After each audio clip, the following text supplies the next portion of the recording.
नमस्कार, दिन भर की बड़ी खबरों में आपका स्वागत है। मैं हूं आपके साथ अंशिता। आज इस बुलेटिन में बात होगी राज्यसभा के सभापति पर कांग्रेस के गंभीर आरोपों की।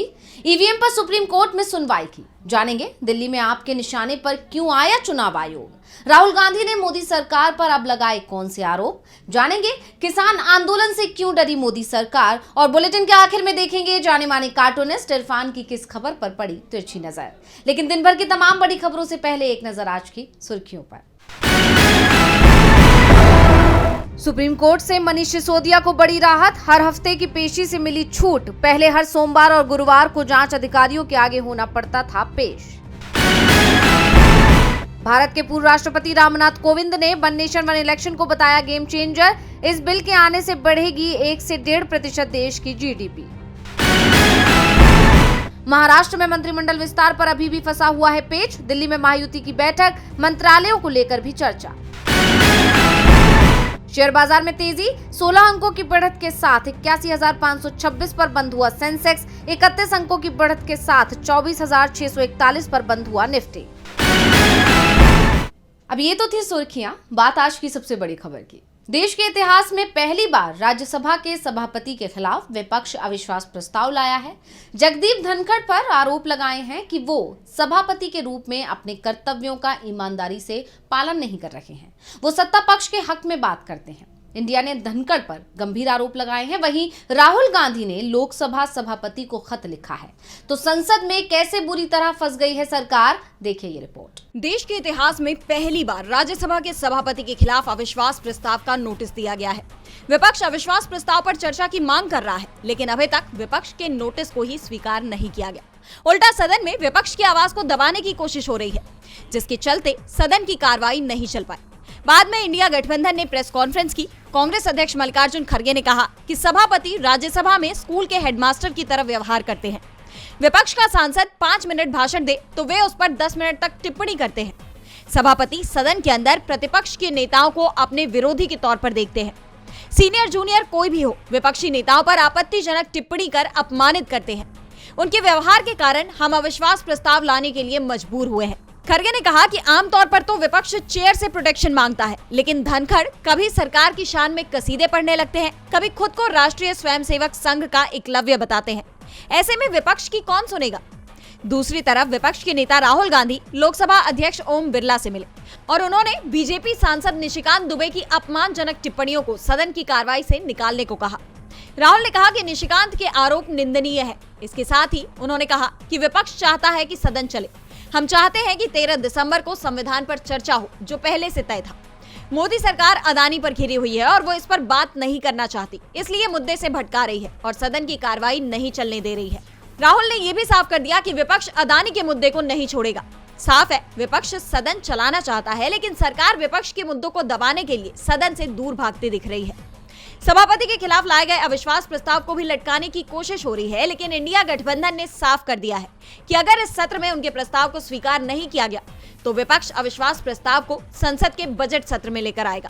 संसद ही नहीं, बीजेपी के खिलाफ अब इंडिया गठबंधन सुप्रीम कोर्ट भी जाने को तैयार है। महाराष्ट्र में हाल ही में हुए विधानसभा चुनाव के नतीजों को चुनौती देने की तैयारी हो गई। विपक्ष बीजेपी चुनाव आयोग और ईवीएम के खेल को अब सुप्रीम कोर्ट में सामने लाने की तैयारी में है। तो क्या है पूरा मामला, देखिए ये रिपोर्ट। महाराष्ट्र विधानसभा चुनाव के नतीजों को लेकर मचा घमासान अब सुप्रीम कोर्ट पहुंचता दिखाई दे रहा है। इंडिया गठबंधन की तरफ से चुनाव नतीजों को सुप्रीम कोर्ट में चुनौती देने का फैसला किया गया है। शुक्रवार को एक याचिका कोर्ट में दाखिल की जाएगी, जिसमें चुनाव धांधली और ईवीएम को लेकर शिकायत की जाएगी। शरद पवार की दिल्ली आवास पर हुई बैठक में इसे लेकर फैसला किया गया है। बैठक में दिल्ली के पूर्व सीएम अरविंद केजरीवाल, कांग्रेस सांसद अभिषेक मनु सिंघवी भी मौजूद थे। बैठक में केजरीवाल ने बताया कि हरियाणा और महाराष्ट्र की तरह दिल्ली में भी वोटिंग लिस्ट में हेराफेरी की जा रही है। शरद पवार गुट के नेता प्रशांत जगताप ने कहा कि महाराष्ट्र में बीजेपी को चुनाव जिताने के लिए चुनाव आयोग ने धांधली कराई है। मतदान से 3 दिन पहले तक वोटिंग लिस्ट में बदलाव किए गए। कई मतदाता जो एमवीए समर्थक थे, उनके नाम काट दिए गए और फर्जी नाम जोड़ दिए गए। सोलापुर जिले की मालसिरस सीट से शरद गुट से चुनाव जीतने में कामयाब हुए उत्तम राव जांगड़ ने कहा कि मैं चुनाव जरूर जीत गया, लेकिन ईवीएम पर कोई भरोसा नहीं है। कई ऐसे बूथ जहां बीजेपी का वोट भी नहीं था, वहां भी बीजेपी जीती है। इस सीट में जांगड़ का गांव मरकरवाड़ी भी आता है, जहां से बीजेपी उम्मीदवार चुनाव जीत गया था और इसे लेकर जमकर बवाल भी मचा था। इसके बाद ही इंडिया गठबंधन में ईवीएम के मुद्दे को सुप्रीम कोर्ट ले जाने पर चर्चा शुरू हो गई थी और अब ये मामला सुप्रीम कोर्ट में आ रहा है। इस बीच इंडिया गठबंधन ने एक बार फिर ये डिमांड की है कि जब वीवीपैट की पर्चियां हैं तो फिर उन्हें गिनने में क्या परेशानी है। महाराष्ट्र की 288 सीटों पर हुई वोटिंग के बाद 23 नवंबर को जो नतीजे आए थे उसमें महायुति गठबंधन को 230 और एमवीए को 48 सीटों पर जीत मिली थी। महाराष्ट्र के नतीजों को लेकर इंडिया गठबंधन सुप्रीम कोर्ट जाने को तैयार है, तो दिल्ली के पूर्व सीएम चुनाव से पहले ही कोर्ट जा सकते हैं, क्योंकि जो सवाल महाराष्ट्र चुनाव को लेकर उठाए जा रहे हैं वो खेल दिल्ली में भी शुरू हो गया है। केजरीवाल और दिल्ली के सीएम आतिशी निर्वाचन आयोग पहुंचे और वोटिंग लिस्ट में हो रही धांधली को लेकर शिकायत की। तो क्या है पूरा मामला, देखिए ये रिपोर्ट। अभी हाल ही में 2 राज्यों में हुए विधानसभा चुनाव में एनडीए को मिली जीत को विपक्ष ईवीएम में धांधली कर जीतने का आरोप लगा रहा है।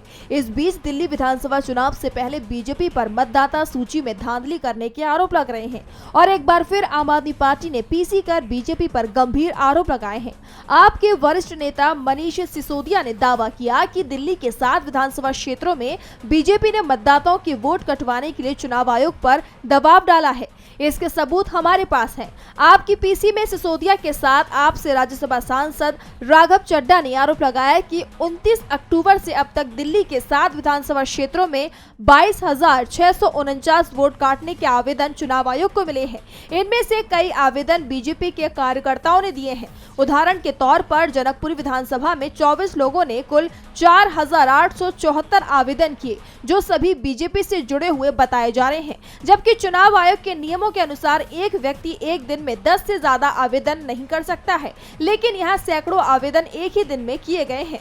आप नेताओं ने ये भी सवाल उठाया कि चुनाव से ठीक पहले इतनी बड़ी संख्या में वोट काटने की कोशिश आखिर क्यों की जा रही है। वहीं अब इस मामले में आम आदमी पार्टी के राष्ट्रीय संयोजक अरविंद केजरीवाल ने चुनाव आयोग से मुलाकात की है, जिसके बाद केजरीवाल ने बताया कि उन्होंने इलेक्शन कमीशन के आगे 3000 पन्नों के सबूत रखे हैं कि किस तरह बीजेपी दिल्ली के मौजूदा लोगों के वोट कटवाने का षड्यंत्र रच रही है और ये जो वोट कटवाए जा रहे हैं ये अधिकतर गरीब, एससी, दलित, झुग्गी में रहने वाले और पूर्वांचली लोगों के हैं। ऐसे में अब देखना होगा कि आपकी इन शिकायतों पर चुनाव आयोग आखिर क्या कार्रवाई करता है। आम आदमी पार्टी पहले से ही किसी तरह की धांधली को लेकर सतर्क दिख रही है, तो विपक्ष के नेता राहुल गांधी ने देश के लोगों के साथ हो रही धांधली पर सवाल उठाए हैं।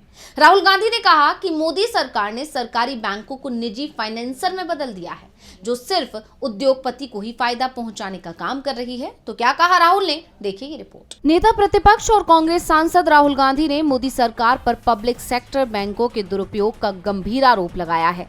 उन्होंने कहा कि ये बैंक आम जनता को किफायती लोन प्रदान करने के लिए बनाए गए थे, लेकिन अब इन्हें अमीर और ताकतवर कॉरपोरेट्स के लिए एक निजी वित्तीय साधन बना दिया गया है। राहुल गांधी ने अखिल भारतीय बैंकिंग अधिकारी परिसंघ के एक प्रतिनिधिमंडल से मुलाकात के बाद बैंकों की मौजूदा स्थिति पर ये चिंताएं जताई। I've just met the All India Banking Officers Association. They've raised multiple points, basically telling me how the very nature of the public sector banking system is being changed. These are serious issues that we want to raise in Parliament, but I don't think the government wants Parliament to run. So they are distracting people, you know. इस मुलाकात के बाद राहुल ने x पर एक post भी किया। राहुल ने लिखा, मैं अखिल भारतीय बैंकिंग अधिकारी परिसंघ के एक प्रतिनिधिमंडल से मिला, जिन्होंने हमारे सार्वजनिक क्षेत्र के बैंकों की स्थिति और आम लोगों पर इसके प्रभाव पर अपनी पीड़ा व्यक्त की है। सार्वजनिक क्षेत्र के बैंकों को लोगों की तुलना में लाभ को प्राथमिकता देने के लिए मजबूर किया जा रहा है और इस प्रकार वे जनता को प्रभावी ढंग से सेवा देने में असमर्थ हैं। कर्मचारियों की कमी, उनके समान अवसर के बिना अप्राप्य लक्ष्यों तक पहुंचने की उम्मीद की जाती है। महिला कर्मचारियों को बराबर का दर्जा नहीं दिया जाता है। अवसर या उन्नति और असंतुष्ट जनता का खामियाजा भुगतने को मजबूर मोदी सरकार को अपने धोखेबाज दोस्तों के लिए धन के असीमित स्रोत के रूप में पब्लिक सेक्टर बैंकों का इस्तेमाल बंद करना चाहिए। सार्वजनिक क्षेत्र के बैंक में वर्ष के अंत में सरकार को लाभांश चेक देने के अलावा और भी बहुत कुछ होता है। राहुल ने आगे बताया कि पब्लिक सेक्टर के बैंकों को फायदा कमाने के दबाव में डाल दिया गया है, जिससे वो आम लोगों की सेवा करने में असमर्थ हो गए हैं। राहुल गांधी ने सार्वजनिक क्षेत्रों के बैंकों की जनता की जीवन रेखा बताते हुए कहा कि मोदी सरकार इनका अपने दोस्तों को फायदा पहुंचाने के लिए इस्तेमाल कर रही है। राहुल ने सरकार से बैंकों के इस दुरुपयोग को तुरंत रोकने की मांग की है। तो अब राहुल गांधी की इस मांग पर केंद्र सरकार का क्या रुख रहता है, ये देखने वाली बात होगी। सरकारी बैंक आम लोगों की मदद के लिए बनाए गए थे, लेकिन अब मोदी सरकार के दबाव में ये सिर्फ खास लोगों के मददगार बन गए हैं। तो मोदी सरकार सवालों में है। वैसे इस समय 1991 में संसद से बनाया गया प्लेसेस ऑफ वर्शिप एक्ट यानी पूजा स्थल विधेयक भी सवालों में घिर गया है। कोर्ट इस पर 12 दिसंबर से सुनवाई शुरू कर रहा है और इस बीच आरजेडी सांसद मनोज झा ने भी एक याचिका दायर कर दी है। तो क्या है पूरा मामला, देखिए ये रिपोर्ट। 1991 के प्लेसेस ऑफ वर्शिप एक्ट को लेकर दाखिल याचिका पर 12 दिसंबर को सुप्रीम कोर्ट में अहम सुनवाई होनी है। इस याचिका में एक्ट की संवैधानिक वैधता को चुनौती दी गई है, लेकिन मामले की सुनवाई से ठीक एक दिन पहले आरजेडी के राज्यसभा सांसद मनोज झा सुप्रीम कोर्ट पहुंच गए। उन्होंने कोर्ट में इस मामले में हस्तक्षेप अर्जी दाखिल की है। आरजेडी सांसद ने अपनी इस अर्जी में प्लेसेस ऑफ वर्शिप एक्ट 1991 का बचाव किया है। इससे पहले सीपीआईएम और मुस्लिम पक्ष की तरफ से भी मामले में हस्तक्षेप अर्जी दाखिल की गई है और इन दोनों पक्षों ने भी प्लेसेस ऑफ वर्शिप एक्ट का ही बचाव किया है। इस तरह कुल 6 याचिकाएं और 5 हस्तक्षेप आवेदन अब तक प्लेसेस ऑफ वर्शिप एक्ट को लेकर सुप्रीम कोर्ट में दाखिल हो चुके हैं, जिस पर chief justice Sanjeev Khanna, justice Sanjay Kumar और जस्टिस केवी विश्वनाथन की बेंच सुनवाई करेगी। आपको बता दें कि यह कानून 15 अगस्त 1947 को कट ऑफ डेट मानते हुए किसी भी पूजा स्थल के स्वरूप के साथ छेड़छाड़ करने पर रोक लगाता है, लेकिन अयोध्या विवाद को इस कानून से अलग रखा गया था, क्योंकि जब यह कानून अमल में आया तब यह विवाद पहले से ही कोर्ट में विचाराधीन था और अब तक ये केस खत्म भी हो चुका है। लेकिन इस तरह के विवाद खत्म नहीं हो रहे हैं। हाल ही में उत्तर प्रदेश के संभल में हिंसा देखी गई। जौनपुर के अट्टाला में जामा मस्जिद के नीचे नीलकंठ मंदिर का दावा किया गया है। वाराणसी के ज्ञानवापी मस्जिद को लेकर सुनवाई पहले से ही चल रही है। दिल्ली के जामा मस्जिद को लेकर भी सवाल उठाए गए हैं। यानी देखा जाए तो इस तरह की घटनाएं लगातार सामने आ रही हैं और इस बीच अब वर्शिप एक्ट को भी चुनौती दे दी गई है।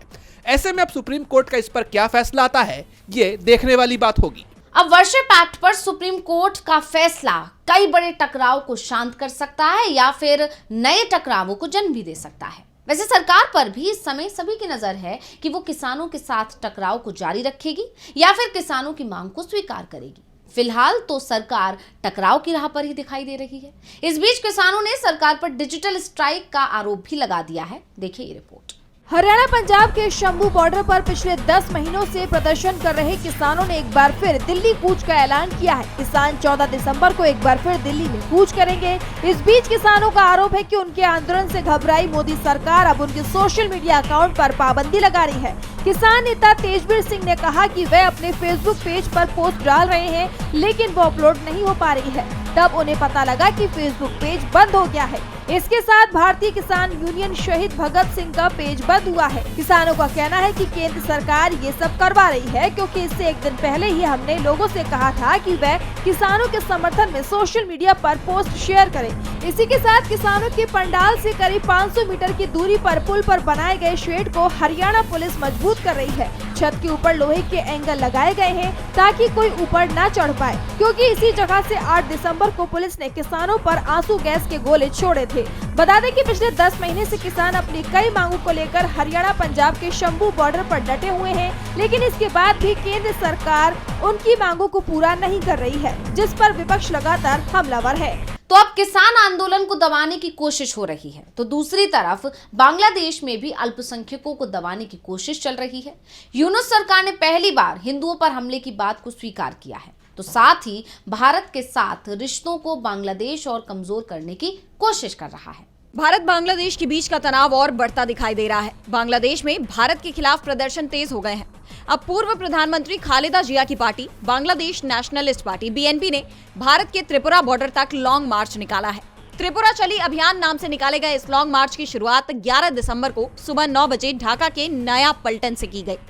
इस मार्च में बीएनपी के 3 सहयोगी दल, जातीयतावादी जुबो दल, स्वेच्छाधारी दल और छात्र दल शामिल रहे। प्रदर्शनकारियों का कहना है कि वो अगरतला में बांग्लादेशी डिप्टी हाई कमीशन पर हमले, बांग्लादेश के राष्ट्रीय ध्वज का अपमान और सांप्रदायिक टकराव भड़काने की साजिश के विरोध में ये रैली कर रहे हैं।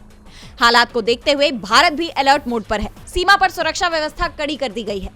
लोकल मीडिया रिपोर्ट्स के मुताबिक प्रदर्शन के दौरान बीएनपी लीडर रुहुल कबीर रिजवी ने कहा कि भारत नहीं चाहता है कि भूटान, नेपाल, बांग्लादेश, मालदीव और श्रीलंका के लोग अपने घरेलू मामले खुद संभालें। हमें दिल्ली की बात क्यों माननी चाहिए? दिल्ली के नेता अब तक बांग्लादेशी लोगों की बहादुरी और हिम्मत पहचान नहीं पाए हैं। दरअसल हाल ही में भारत के विदेश सचिव विक्रम मिस्री बांग्लादेश के दौरे पर गए थे। इस दौरान उन्होंने वहां अल्पसंख्यकों पर हो रहे हमलों का मुद्दा उठाया और साथ ही भारत की चिंताएं भी जाहिर की। उनके इस दौरे के बाद से बांग्लादेश में भारत विरोधी बयान तेज हो गए हैं और अब बीएनपी का ये प्रदर्शन सामने आया है। इस बीच अमेरिका ने भारत और बांग्लादेश से अपने मतभेदों को शांतिपूर्ण तरीके से सुलझाने की मांग की है। अमेरिका के विदेश मंत्रालय के प्रवक्ता मैथ्यू मिलर ने कहा कि हम चाहते हैं कि भारत और बांग्लादेश आपसी विवाद को बातचीत के जरिए शांतिपूर्ण तरीके से सुलझाए, लेकिन मौजूदा हालात में दोनों देशों के बीच के रिश्ते और खराब होने के आसार नजर आ रहे हैं। और बुलेटिन के आखिर में देखेंगे जाने माने कार्टूनिस्ट इरफान की किस खबर पर पड़ी तिरछी नजर।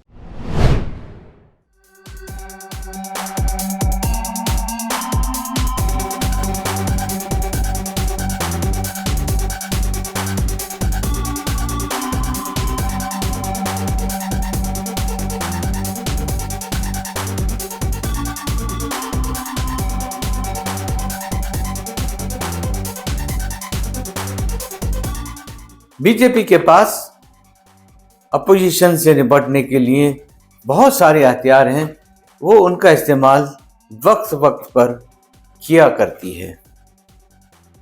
जैसे वो कई बार ये बताती है कि कांग्रेस पीएम का इसलिए विरोध कर रही है क्योंकि वो चाय बनाने वाले के पुत्र हैं।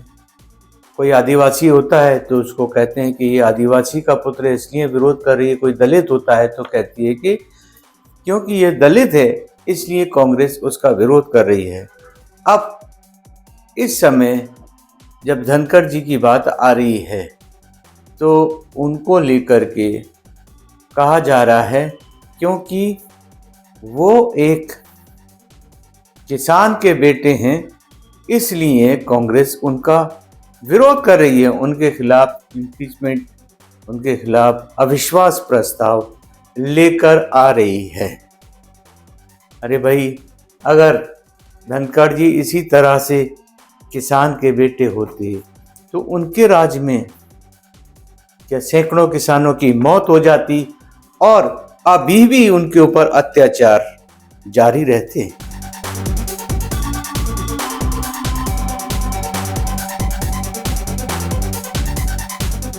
बहुत बहुत शुक्रिया इरफान जी। तो आज इस बुलेटिन में इतना ही। आप देखते रहिए डीवी लाइव और मुझे दीजिए इजाजत। नमस्कार।